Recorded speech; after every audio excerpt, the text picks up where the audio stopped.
की न्यूज, खबरों का सारथी। नमस्कार, आप देख रहे हैं खबर उत्तराखंड। मैं हूं आपके साथ अनवी। रुक करते हैं खबरों का, लेकिन उससे पहले नजर डालते हैं इस वक्त की हेडलाइंस पर। चैत्र नवरात्रि का 7वां दिन आज मां कालरात्रि की होती है पूजा। मंदिरों में उमड़ी भक्तों की भीड़। सुरक्षा व्यवस्था को लेकर प्रशासन अलर्ट। देहरादून में धामी कैबिनेट की बैठक आज। 5 नए मंत्री भी शामिल होंगे। कैबिनेट में परिवहन, शिक्षा, वन जैसे कई महत्वपूर्ण प्रस्तावों पर होंगे फैसले। 23 अप्रैल को ऋषिकेश एम्स में होगा दीक्षांत समारोह। पहली बार उपराष्ट्रपति सीपी राधाकृष्णन होंगे मुख्य अतिथि। देहरादून में राष्ट्रीय विधि विश्वविद्यालय को लेकर धरने में पहुंचे कांग्रेस के चुनाव प्रबंधन अध्यक्ष हरक सिंह राव। कहा है लोकतंत्र की रक्षा की लड़ाई है। चारधाम यात्रा के लिए 17 अप्रैल से शुरू होगा यात्रियों का ऑफलाइन पंजीकरण। ऋषिकेश ट्रांजिट कैंप में लगेंगे काउंटर। उत्तराखंड की राजधानी में 27 मार्च से होंगे राज्य पैरालंपिक गेम्स। 13 जिलों के 150 पैरा खिलाड़ी दिखाएंगे दम। आप देख रहे हैं की न्यूज, खबरों का सारथी। और अब रुक करते हैं खबरों का, और सबसे पहले बात करेंगे चैत्र नवरात्रि की। आज चैत्र नवरात्रि का 7वां दिन है और आज मां कालरात्रि की पूजा अर्चना होती है और इसी को लेकर मंदिरों में भक्तों की भीड़ उमड़ी है। बात करें प्रशासन की तो सुरक्षा को लेकर प्रशासन भी यहां पर पूरी तरह से अलर्ट है। तो आज चैत्र नवरात्रि का 7वां दिन है और आज यानी 7वें दिन मां कालरात्रि की पूजा अर्चना होती है और इसी को लेकर सुबह से ही मंदिरों में श्रद्धालुओं की भारी भीड़ देखी जा रही है। तो तस्वीरें भी आपको टीवी स्क्रीन पर दिखा रहे हैं। आज चैत्र नवरात्रि का 7वां दिन और आज मां कालरात्रि की पूजा अर्चना होती है और इसी को लेकर सुबह से ही मंदिरों में भक्तों की भीड़ उमड़ी है। तो सुरक्षा को लेकर प्रशासन भी यहां पर पूरी तरह से अलर्ट है।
और आगे बढ़ते खबरों में खबर देहरादून से है। धामी कैबिनेट की आज बैठक होने वाली है। बता दें कि 5 नए मंत्री भी इस बैठक में शामिल होंगे।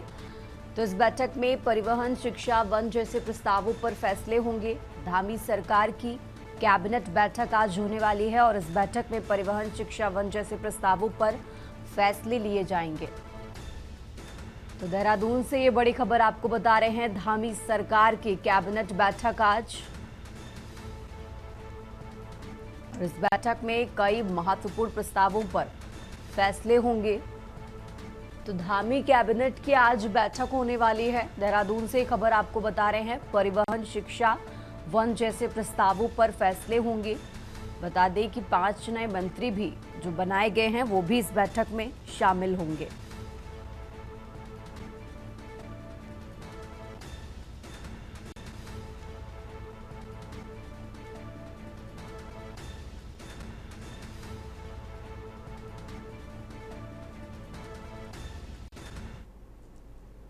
और अब खबर विकासनगर से है, जहां खंड विकास कार्यालय परिसर में सरकार के 4 साल बेमिसाल अवसर पर एक विशाल बहुउद्देशीय शिविर का आयोजन किया गया।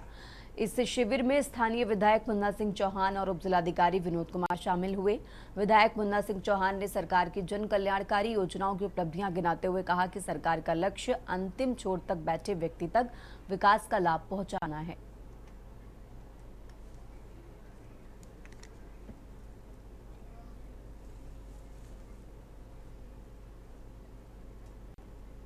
जो सरकार के 4 साल पूरे होने पर विभिन्न जगहों पे बहुउद्देशीय कैंपों का आयोजन किया जा रहा है। यहाँ पे करीब 23 विभागों के स्टॉल लगाए गए हैं और जो भी लोग यहाँ पे आ रहे हैं उनको सेवाएं प्रदान की जा रही हैं। तो हमारे यहाँ समस्त विभाग उपस्थित हैं, माननीय विधायक जी भी उपस्थित थे और करीब 25 के आसपास शिकायतें आई थी जिनका मौके पर निस्तारण किया गया है और कैंप अभी चल रहा है।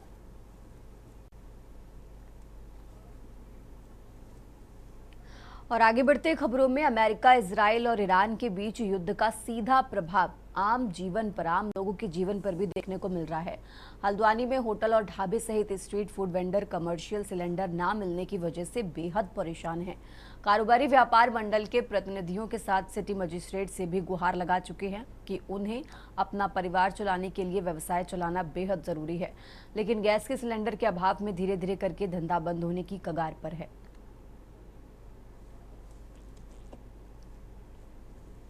कमर्शियल सिलेंडर तो करीब 16 दिन से हमें उपलब्ध नहीं हुआ है। डीजल भट्टी के द्वारा हम काम कर रहे हैं, लेकिन डीजल भट्टी में आवाज होने के कारण उसमें जो सिलेंडर में मजा है और डीजल भट्टी में मजा नहीं है। डीजल भट्टी थोड़ा सा गैस की अपेक्षा थोड़ी महंगी पड़ रही है, लेकिन हमें सीधा गैस कमर्शियल गैस सिलेंडर की प्रशासन से अपील है कि हमारी तरफ से ध्यान दें। देखिए, कल कुछ लोग आए थे जो खासकर रेस्टोरेंट स्वामी है या कैटरिंग जिनका व्यवसाय है, जिनके द्वारा एलपीजी में अपने लिए कोटा निर्धारित करने की मांग की गई है। और इसमें चूंकि अभी राज्य सरकार ने भी एक एसओपी जारी की है जिसके अंतर्गत हर एक सेक्टर के लिए एक कोटा निर्धारित कर दिया गया है और उसमें जितनी भी हमारी ऑयल कंपनीज हैं जो एलपीजी सप्लाई करती हैं, चाहे वो इंडेन हो, बीपीसीएल और एचपीसीएल है, उनको उसी के अनुरूप आपूर्ति सुनिश्चित करने के लिए निर्देश दिए गए हैं। कल हम सिटी मजिस्ट्रेट साहब के पास गए थे कि आगामी 15 तारीख से हमारा रात का सीजन आने वाला है और सभी जो कैटरिंग स्टैंड का काम करते हैं कैटरिंग का, तो उन पर ये संकट आने वाला है गैस का, और गैस का संकट उसको आर्थिक संकट की ओर ले जाएगा, क्योंकि एक तो जो बुकिंगें ली हैं वो बहुत पहले की 6-6 7 साल मैंने पहले की ली है। और अब खबर गदरपुर से है, जहां घरेलू गैस की किल्लत ने आम जनता खासकर महिलाओं की परेशानी बढ़ा दी है।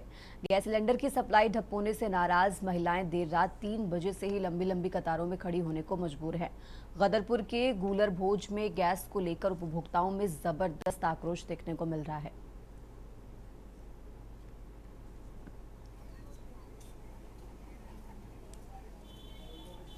तीन चार दिन से लग रही है और कहना सुबह 3 बजे से आज लाइन लगी हुई है और लोग लेडीज इतने परेशान है, बच्चे छोटे छोटे स्कूल जा रहे हैं, किसी को खाना नहीं पहुंच रहा, बन रहा है। और ये 3 बजे से लाइन, कल गैस की गाड़ी आई वो खेतों में उल्टी है गदरपुर के पास, अगर वो गाड़ी आती तो गैस की समस्या कम हो जाती है। और लोग 3 बजे से यहाँ लाइन में लगे, अब तक गाड़ी का कोई पता नहीं है। गाड़ी में आएंगे 50 सिलेंडर लगे हैं, 80-90 सिलेंडर, या तो बड़ी गाड़ी भेजी जाए एक बार समस्या। एजेंसी वालों की सबसे ज्यादा ढील हो रही है। डीएन साहब कह रहे थे घर घर गैस जाएगी। कोई छोटे बच्चे वाला है, कोई बूढ़ा है, बीमार है, किसी को दवा खानी है, किसी अकेला है, घर में कोई लेने वाला नहीं है। अब यहाँ हमको 10 12 दिन हो गए यहाँ सिलेंडर में, हम यहाँ लाइन लगा रखी सुबह 5 बजे 4 बजे से, क्या होगा इसका? आकर 3-4 दिन हो गए, रोज सुबह 3 बजे से आकर सिलेंडर लगाते हैं, नहीं आती है गाड़ी, वहीं उतर जाती है।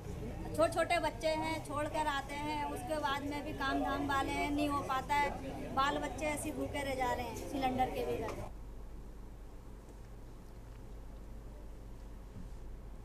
और अब खबर लक्सर से है, जहां खानपुर ब्लॉक मुख्यालय पर सरकार के 4 साल बेमिसाल की थीम पर आयोजित सरकार जन जन के द्वार कार्यक्रम में राजस्व विकास विभाग, कृषि, बिजली, पेयजल और पुलिस सहित कई विभागों के अधिकारियों कर्मचारियों ने शिरकत की।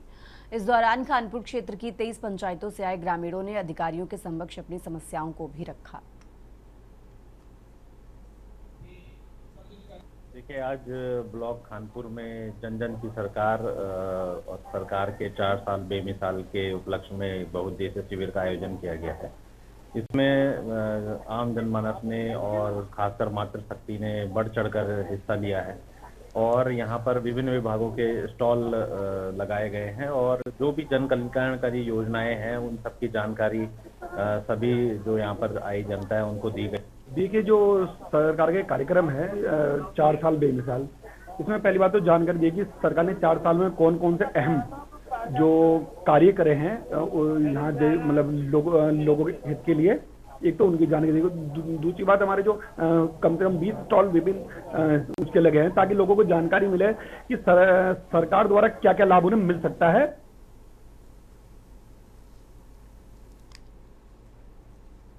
और अब खबर कोटद्वार से है, जहां कांग्रेस पार्टी ने प्रदेश की बिगड़ती कानून व्यवस्था को लेकर भाजपा सरकार पर जोरदार हमला बोला है। कांग्रेस के जिलाध्यक्ष विकास नेगी ने मीडिया से बातचीत करते हुए कहा कि मुख्यमंत्री पुष्कर सिंह धामी के 4 साल के कार्यकाल को भले ही भाजपा बेमिसाल बता रही हो, लेकिन वास्तविक स्थिति इससे बिल्कुल अलग है। विकास नेगी ने आरोप लगाया कि बीते 4 सालों में प्रदेश की कानून व्यवस्था कमजोर हुई है और अपराध की घटनाओं में लगातार इजाफा देखने को मिल रहा है।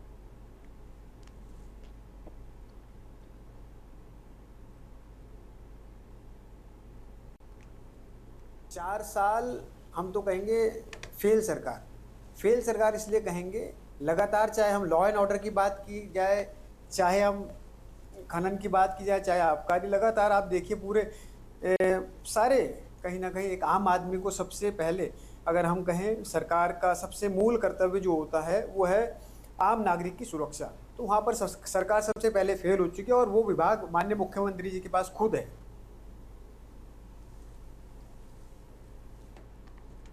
और आगे बढ़ते हैं खबरों में। देहरादून में महिला सशक्तिकरण एवं बाल विकास मंत्री रेखा आर्या ने मुख्यमंत्री वात्सल्य योजना के तहत लाभार्थियों के खातों में 3 करोड़ 2 लाख रुपए से ज्यादा की धनराशि डीबीटी के माध्यम से ट्रांसफर की है।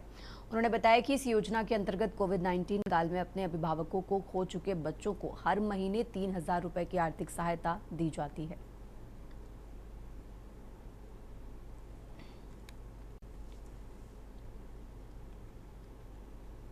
मुख्यमंत्री वात्सल्य योजना के अंतर्गत आज लगभग 5,057 बच्चों को उनके वात्सल्य का पैसा यानी कि 3,000 रुपये प्रति माह प्रति बच्चा जो स्वीकृत किया गया है, आज वो उनके खातों में डीबीटी की गई है। लगभग यह धनराशि 3 करोड़ 24 लाख के करीब यह धनराशि उनके खातों में डीबीटी की है। निश्चित रूप से इस धनराशि के प्राप्त होने के साथ में हमारे वात्सल्य के बच्चों को बहुत मदद हो जाती है और आर्थिक बहुत सहयोग हो जाता है।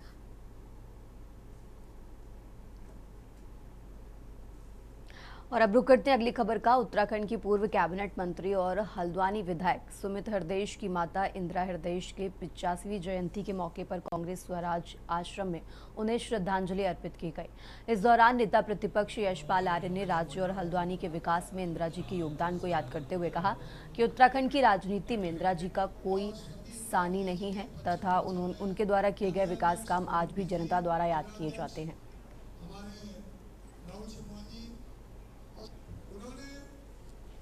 भावनाएं सबकी भावनाएं, कोई मेरी अकेली नहीं है। और शहर के लोग हों, प्रदेश के लोग हों, उनको जो सानिध्य उनका मिला और जो साथ उन्होंने दिया और जिसका साथ देती थी, खुल के साथ देती थी, ये बात किसी से कभी छुपी नहीं और सही को सही और गलत को गलत कहने वाली थी। और राजनीतिक शैली और कौशल जो उनका था वैसे किसी से भी नहीं छुपा है। तो आज उनकी जयंती है, स्वराज आश्रम में कार्यक्रम है। मैं सबको बहुत धन्यवाद देता हूँ, आप सब लोग जो आए हैं। और उनकी याद को आगे बढ़ाने का एक ही तरीका है कि उनका जो तरीका था या बताया हुआ रास्ता था उस पर हम चल सकें। देखिए, श्रीमती इंदिरा हरदेश जी का योगदान अविस्मरणीय है। हमने उन्हें करीब से देखा है उत्तराखंड की विधानसभा में, चाहे वित्त मंत्री के रूप में हो, चाहे संसदीय कार्य मंत्री के रूप में हो। उन्हें अपनी योग्यता से, काबिलियत से और अपनी प्रतिभा से समाज को और उत्तराखंड को नई दिशा दी।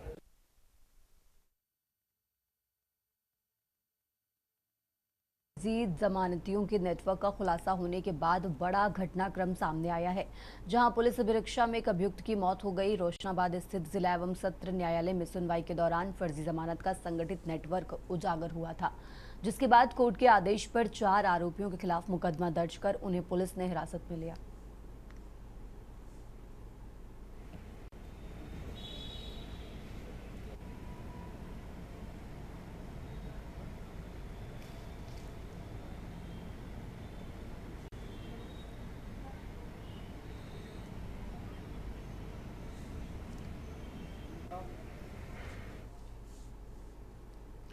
और अब आगे बढ़ते खबरों में, नैनीताल में उत्तराखंड डिप्लोमा इंजीनियर महासंघ की अनिश्चितकालीन हड़ताल दूसरे दिन भी जारी रही।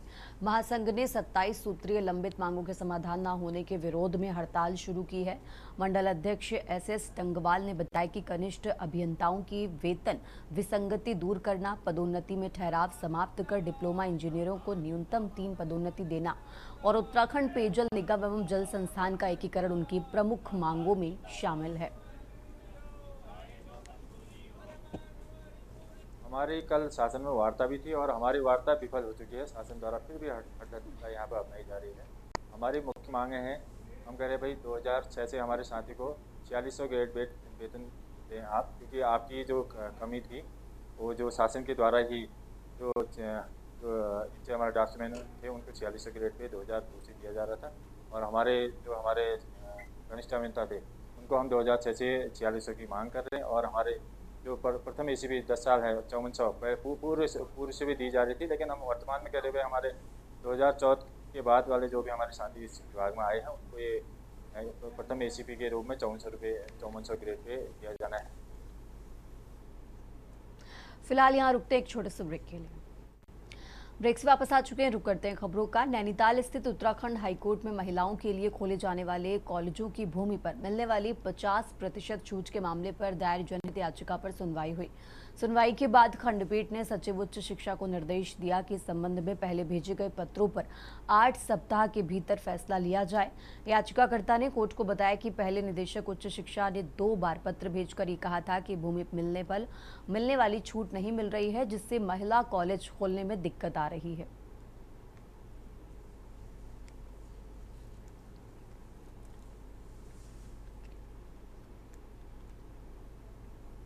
हमने याचिका प्रस्तुत करी थी, एक PIL डाली थी हमने शूरवीर सिंह के नाम से। उसमें हमने ये PIL डाली थी उसमें कि जो लैंड डिटर्मिनेशन स्टैंडर्ड्स होते हैं जब कोई कॉलेज खुलता है उत्तराखंड में, स्टेट ऑफ यूपी था तो यूपी से लैंड स्टैंडर्ड्स हमने अडॉप्ट करे थे 1997 के।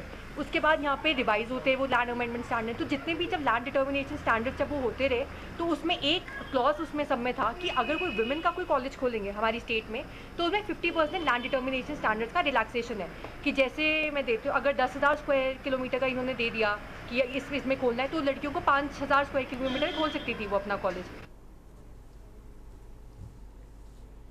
और आगे बढ़ते खबरों में, रानी पोखरी क्षेत्र के भट्टनगरी लिस्ट्राबाद में नेशनल लॉ यूनिवर्सिटी की स्थापना की मांग को लेकर चल रहा आंदोलन 37वें दिन भी जारी रहा। स्थानीय लोग लगातार प्रदर्शन कर अपनी मांग पर अडिग बने हुए हैं और सरकार से जल्द सकारात्मक फैसला लेने की अपील कर रहे हैं।